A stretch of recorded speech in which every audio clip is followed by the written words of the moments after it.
Hello and welcome to Season 4 of On Mute Now, a season like never before where we present Gen Z Voice. This is a youth production of our podcast coming out of our recent mentorship project. We invite you to engage with our young ladies as they join On Mute Now in raising the volume on the whispered conversations in our communities. Our young ladies will share their experiences with you through thought-provoking conversations and, of course, good crack. Come, join us right here every Friday at 8 p.m. See you there.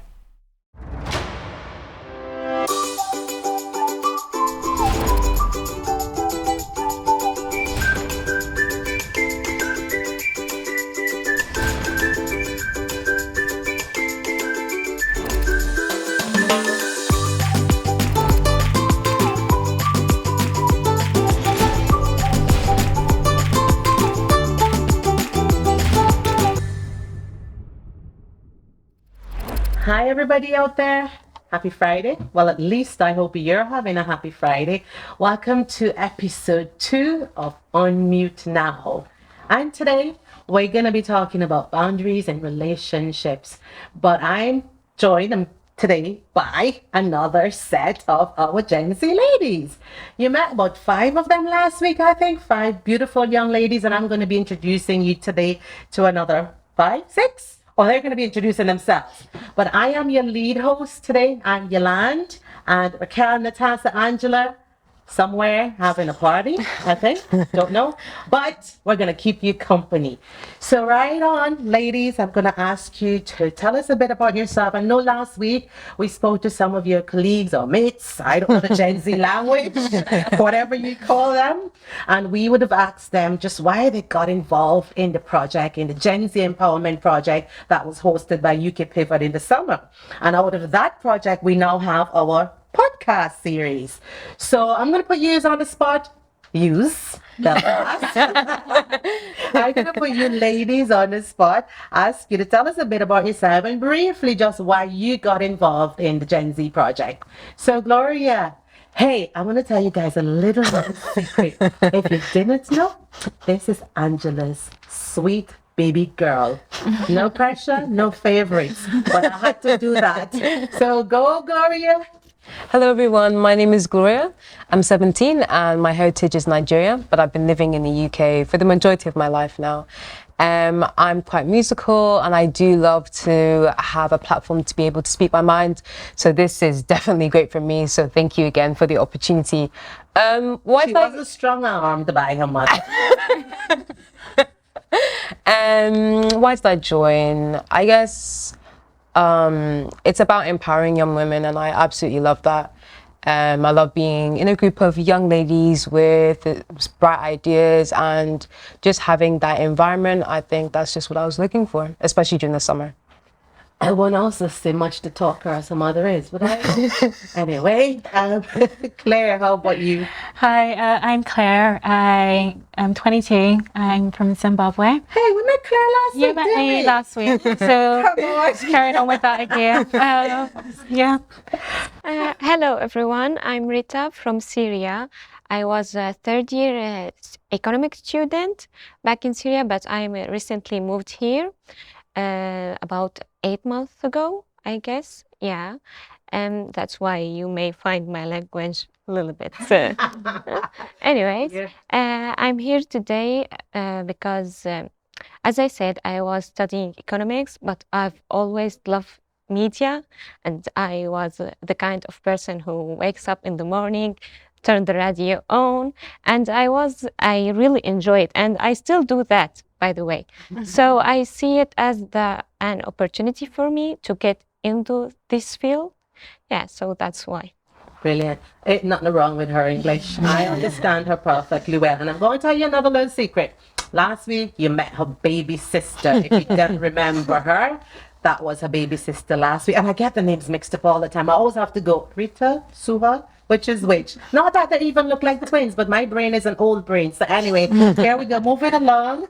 Hi, my name is Debbie. I'm 16 years old, and I was originally born in Nigeria, but I moved here when I was 4. And the reason I'm here today with UK Pivot and this amazing opportunity is just because I really enjoy the fact that we as young people are able to come together and make something our own, really, and input our voices and everything. So it's really been an amazing opportunity.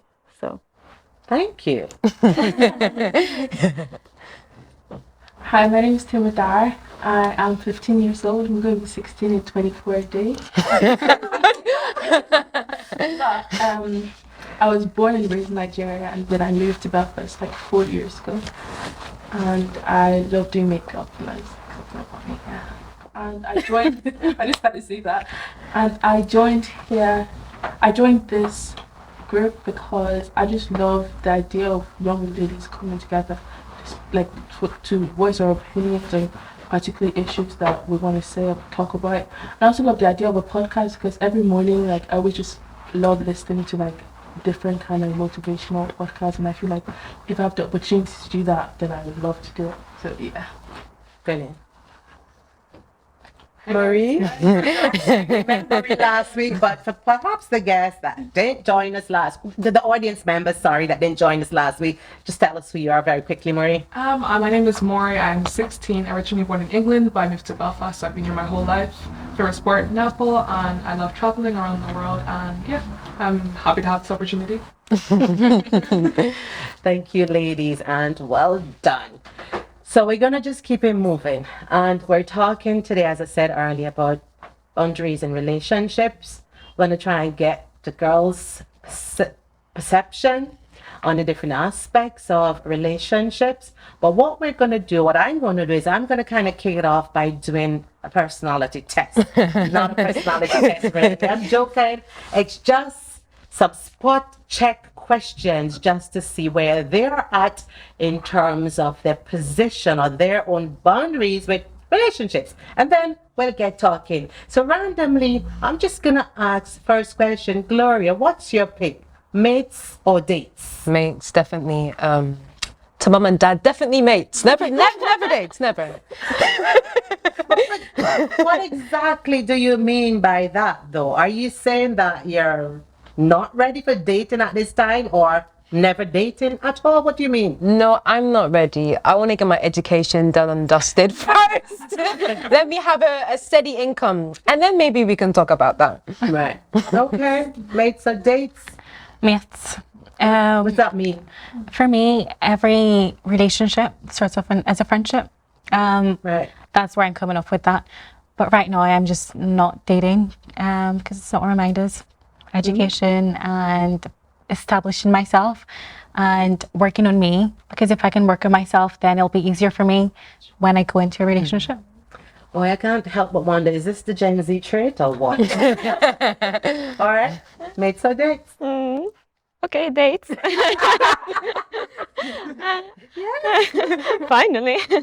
Yeah, I guess now at this point of my life, I want a partner life. And I believe that as a friends, we are all stage in each other life. So I need a friend who stays with me all whenever I was and wherever I was. So that's why, yeah. That's interesting. And I suppose we have different age range amongst our young ladies. So it's understandable that perhaps within this group of young ladies, some would definitely not ready for dating, and some would be ready for dating. Again, maybe in terms of cultural differences, perhaps some people are prone to dating or even marrying much younger than others. I don't know, but that's a different conversation altogether that we may have. So Debbie, what about you, mates or dates? I'd say mates, honestly. Reason being, I'm not really at the age to think of dating, and because honestly, I view myself still as like 12. Honestly, I still want to. I'm young, but I'm still 12 in my mind. Mentally, I'm still 12. So I don't think I'm ready for all that deep relationships and that. So Who said dating had to be deep? But anyway, I'll leave that right there. Tell me, what about you? But further on, as I grew up, like date obviously. But I feel like right now, like I need to, like as Claire said, like you need to find yourself first before you give yourself to someone else. But I think that right now just need to like focus on my education and finish school before I. But things happen, so I don't know. Oh boy.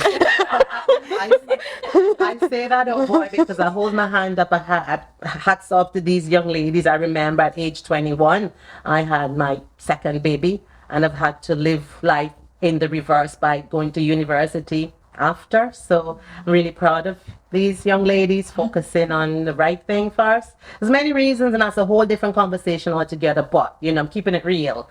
So here we go, Murray. Personally, for me, I would say definitely made to this point in my life. I think one reason being is because I'm not a selfish person, but I like to focus on myself. And I don't think I have the capacity in me to like look after someone else and put that effort into another relationship at this point in my life. Also, from like where I was growing up, my culture, I think my parents have just told me that dating is dating to marriage. So I don't think right now I'm at the maturity level to pick a life partner. But definitely in the future, as I grow up, I find myself, I know what I like, and yeah. Wow, it's a big conversation. We're not going to be able to cover everything, but I'm going to throw two other quick questions, and I'm going to just throw them at once. So I just want you to answer these two other quick questions. I suppose this one is more geared towards your friendship circle, not your more intimate type relationships. So would it be big circles, small circles for you? And this one goes back to more or less, I suppose, dating. This one is whether you want to split the bill or be paid for on your first date. So maybe I'm going to eliminate some of you girls who say definitely no dating. And I'm just going to pick Claire and perhaps Rita for the second question. I'm going to throw Marie in the mix just to get a bit of it still. And then big circle, small circle, Glory. Small circle, definitely. Why? It's easier to manage. I'll be honest. And also, when you have a big circle, everyone goes into their smaller groups, and that can then cause problems. Smaller groups are doing this by themselves, and small circle, that's just, a group of 3, 4. I think that's pretty decent for me. Cool. Big circle, small circle, Marie. For me, I would agree with Gloria. Small circle, definitely, because big circles are very hard to manage. They have little groups. But I think small circle, you get to really know each other, and you know what you like. You know what makes you guys angry. I think it's just like a really strong connection when you're a smaller circle, because focusing on 2 people at once, it's not helpful for me at all. Interesting. So, yeah, small circle. Right, what about it, being paid for on your first date or split the bill? Okay, personally for me, I love my money. I don't I save. I'd rather spend my parents' money, I'm not gonna lie. But I think on the first date, definitely it would be good to split the bill, because I think a relationship is 2 people, putting in the effort. So I think if you just leave it to the one person, it's like, it can be nice, but I think it's good to like share, responsibilities in a relationship. So it's not always all All right, Debbie. What about you, small circle, big circle? I'm not throwing you in any dating scene right now. Small circle, big circle? Small circle. Because I agree with Gloria on the fact that it's really hard to manage people in general, because I can imagine myself, like the emotions I go through on a daily basis, and telling people to like 5 other, no, let's not say 5, like 7 other people. I'm just like, that's too much. I've already got myself to take care of. So I'm really gutted, because I am wondering if any of you actually belong to big families, no? No. Maybe that's why you're all going small circle. But then it could obviously be the reverse. You might have been part of a big family and be like, no way, never me doing that again. What about you, Rita? Big circle, small circle? No, small one at this point of my life. Yeah, definitely, because big circles or big groups are fun, but also bring problems. Yeah. So I'm done with the problems. Okay. I want someone who I will be comfortable with. Yeah. Not worries about 2, 3, 4 others. Okay, splitting the bill or being paid for on your first date? In our culture, he has to pay. Okay. He invites, he pays. So you're bringing that right here with you. Definitely. I'm with you, girl. Come on. Okay. Claire, what about you? The date. Yeah, big circle, small circle. Define big circle, small circle. Because wait, let's define, because currently my friendship group, there's about 7 of us. You call that big then? No, big. And I would say that's a big circle. All right. It's a big circle, and they're my very close friends. So I guess big circle. Yeah. Man, I'm still going back to way back in the 1990s when I had the Triller Load of girls. 7 of us were blood sisters, and that was our small big circle, whatever you call it. But being paid for or split the bill on the first date? Paid for. Seriously, Paid girls, for. you got nothing much to learn. It's what Rita says. If you invited me out, you're wanting to get to know me. Oops. Then pay, but I'll be prepared to pay, of course. If he doesn't have any money, but Some people, they'll probably, if they're broke, they'll probably say, that's the first red flag. Red flag. Joking. And move it along. Right. So let's really just dissect this whole relationship thing. And then we're going to talk maybe about your mutual kind of friendships, girlfriend friendship groups. Then we're going to go back a bit about dating and we'll talk about professional relationships. So when we're talking about friendship groups, do you girls believe that there should be any secrets between friends or best friends even? We're going to start here. Okay, for me personally, I think you're talking about secrets like you don't want to tell your friends. That's okay because obviously you can't like tell your friends everything about you because there's still things you want to keep to yourself. But I think in a big circle, secrets are very common. Talking about other people in the circle. So I don't think it's it's not a healthy thing in a relationship. Well, a friendship relationship, So. You mean not healthy to keep secrets? Is that what you mean? No. All right. No, fair enough. What about you?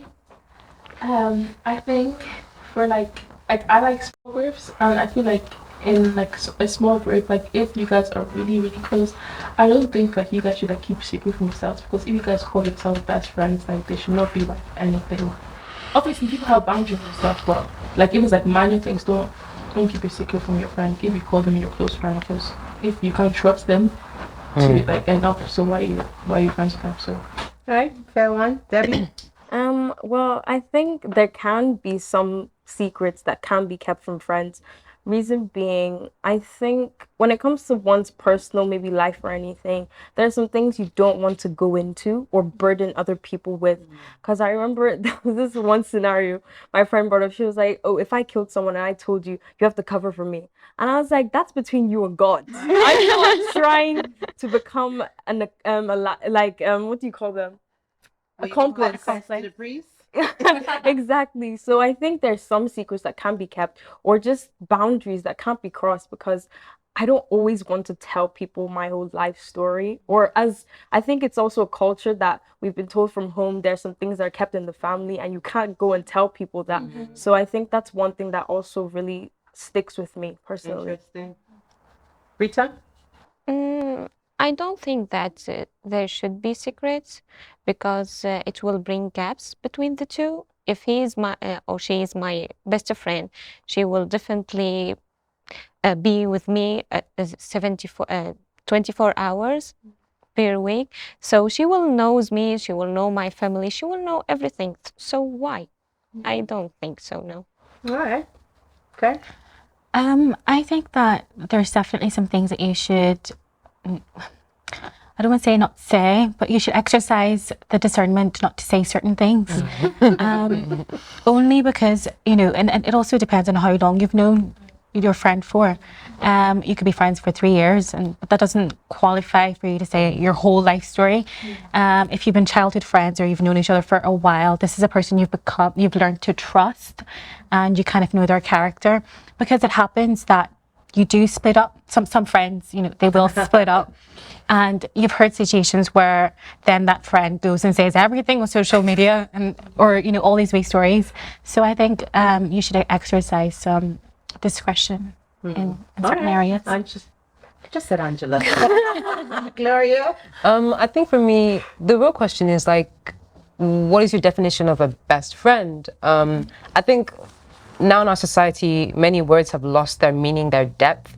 For example, the word love, my best friend. Your best friend can be someone from school that you see 5 days a week, but when it comes to summer holidays, you don't see them. So I think it really depends on your level of relationship, how you know the person. And there are certain things that I do keep to myself. I don't need to tell anybody about certain things. That's just me personally, and also for my culture as well.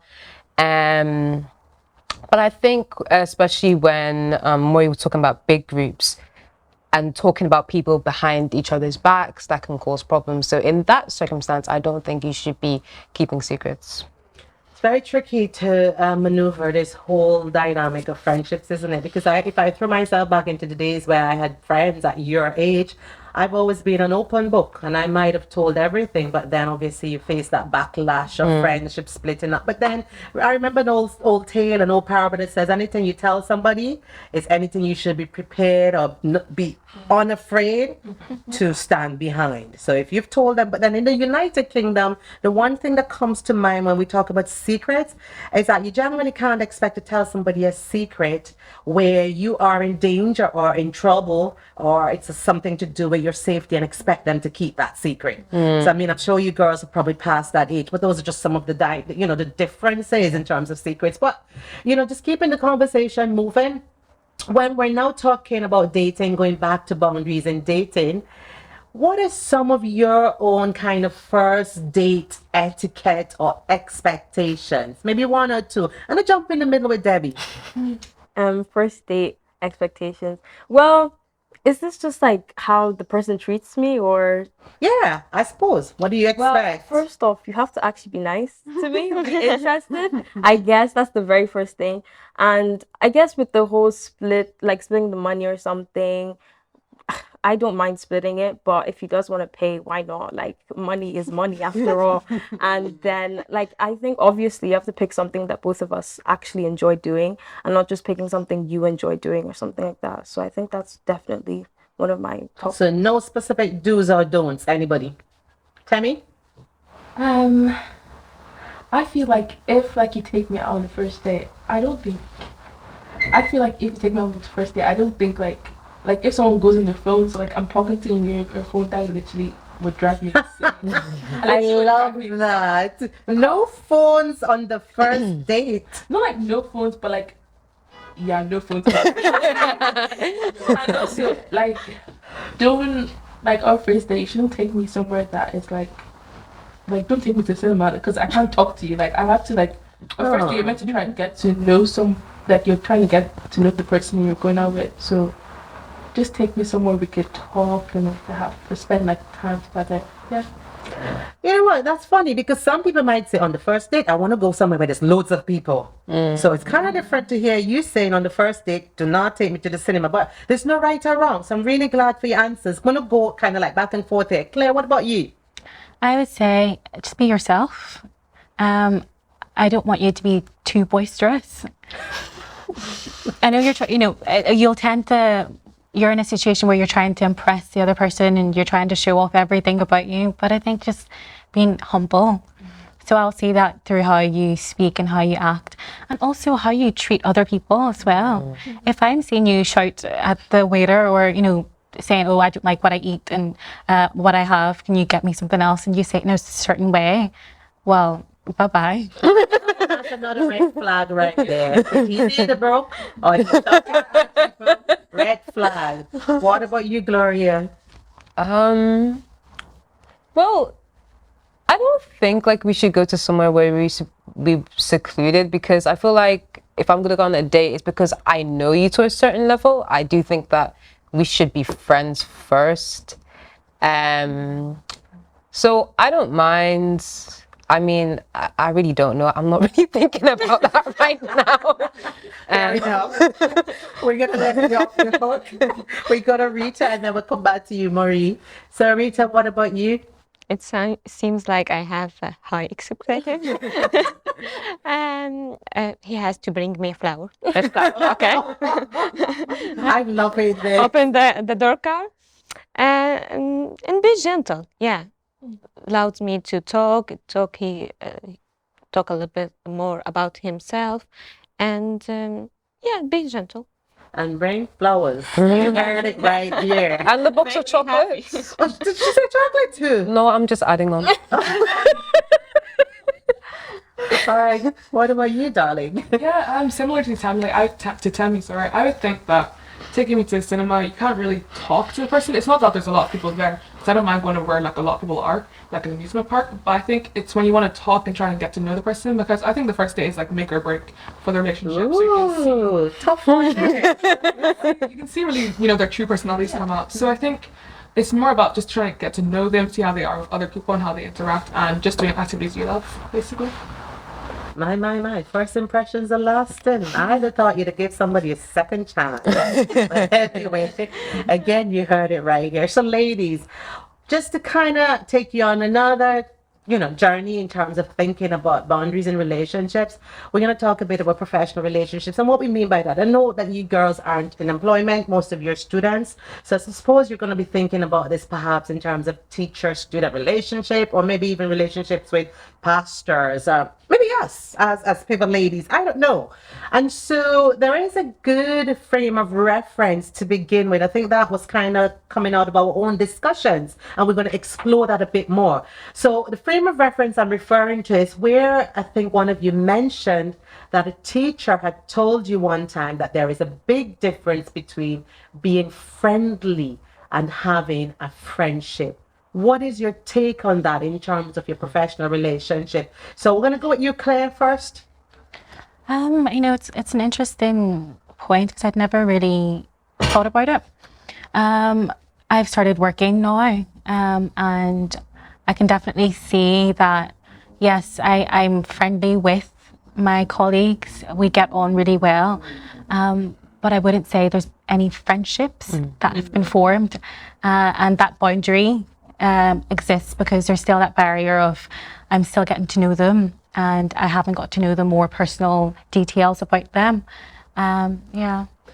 I mean, I'm going to just throw this in here, and I don't expect you to answer because you see, you haven't worked in a different culture as I have. For example, I've worked in a different culture before coming here, and it's a vast difference. For example, in my culture, I don't know, maybe Raquel, Natasha, maybe our audience members, feel free to throw this at us on our page. We can answer questions. I mean, for me, coming from my culture, it's a vast difference in how you relate to work colleagues. In my country, Caribbean country, for those of you who don't know, I tend to be friends with my work colleagues. Here, I'm going to say this. You would be friendly with colleagues here who would not say hello to you the next day on the streets. But in my country, you see one of your workmates the next day, that's the kind of friendship. I mean, it's not an intimate friendship, but it's still deeper than the friendship at work. But here seems to be very different. Perhaps that's just a trait of the Western world. I don't know, but it's your conversation. So what about you, Debbie?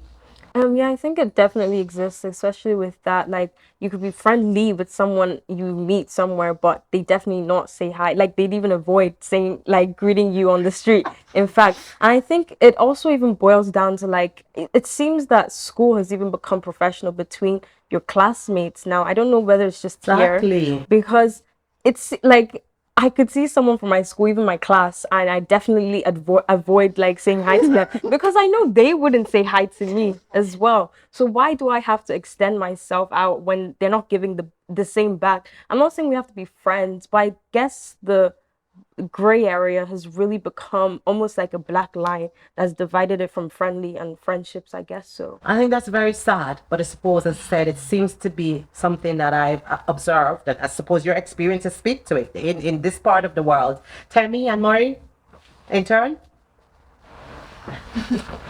For me, yeah, I'm very like friendly person. You can bring anyone to me and I'll talk to them. But like, I'm not gonna call everyone my friend, obviously. So I feel like Debbie said, there's a boundary to like, it's not everyone you call your friend. So yeah. Okay. Yeah, I'm similar to them. I'm quite friendly to everyone I meet in class.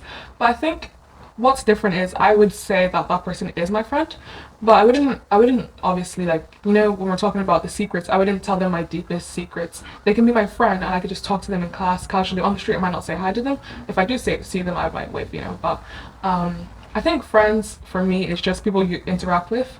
But I think there's definitely a difference between best friends and friendliness. Well, I suppose what I'm hearing coming out is that there are different levels of friendships across the board, and that's really, acceptable and understandable.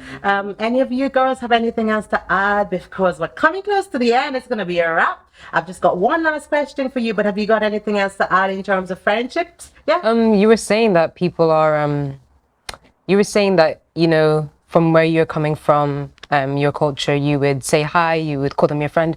I think, well, where I live, my area, we're really, really friendly. Everyone kind of tells everyone else their business.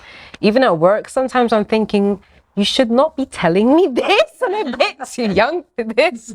But yes, there are definitely different types of friendships. You have your school friends, you have your work friends, but then those are the people that you interact at work, at school, at church. But then you have your friends who overcome that you can talk to any day, that you can meet anywhere. So yeah. The dynamics of friendship is a real minefield to get through, isn't it? But here, ladies, I'm just going to throw this out there. Just freely speak if you want to. Does any of you feel that this whole concept of friendship is different when it comes to social media? Because after all, you are the Gen Z population. Yeah, definitely. I think it's different because when you are on social media, you show the picture you want to show. Really. And no one will see the background or the whole picture. So yeah, it's definitely different. Right. Claire, anything to add? I think definitely there's a difference in terms of the meaningfulness of a relationship over social media. Yes, we have friends. Yes, they're liking your photos, but they're not going to be the ones if you need to go to the hospital. They're not coming to take you to the hospital with you. You have to do that on your own. So yeah, there's definitely a difference, but it's not all negative, I guess. Anything else? Okay, Marie. Right. Last comment. No, I actually have a positive. I think, well, obviously there's some, I agree with Claire, but I think social media is quite interesting in the fact that you can meet people who have the same interests as you. So for me, I have met people over social media that have the same interests as me. We bond over that, and I think that can grow into a really strong friendship if you're careful with the people you talk to. Yeah. So. Wow, this has actually been a fantastic and inspiring conversation. I mean, I suppose we haven't even touched some of the other elements of friendship, like friendships between sisters, being best friends with family members. And I have observed that. I've got to hand it to Rita and Suha. You met Suha last week. Though these two support each other. Yeah. We Yeah, commended them throughout our mentorship program and how well they support each other. So that is another kind of friendship we haven't talked about. But guys, we have to bring this to wrap. We have to say goodbye. Next week, we really haven't decided yet. And what's going to happen is that every week we're going to be coming back with something different. We never know what person is going to be on, what host is going to be on, and what topic we're going to talk about. But we're definitely seeing you here at 8 p.m. Same place, same time next week. It is a wrap from all of us at Unmute Now. Keep raising the volume of the whispered conversations in our communities and catch us as well on our social media platforms. It's at Unmute Now, Facebook and Instagram. I'm not on Instagram. So I should say that at Unmute Now 1 on Twitter. Until next time, it is goodbye.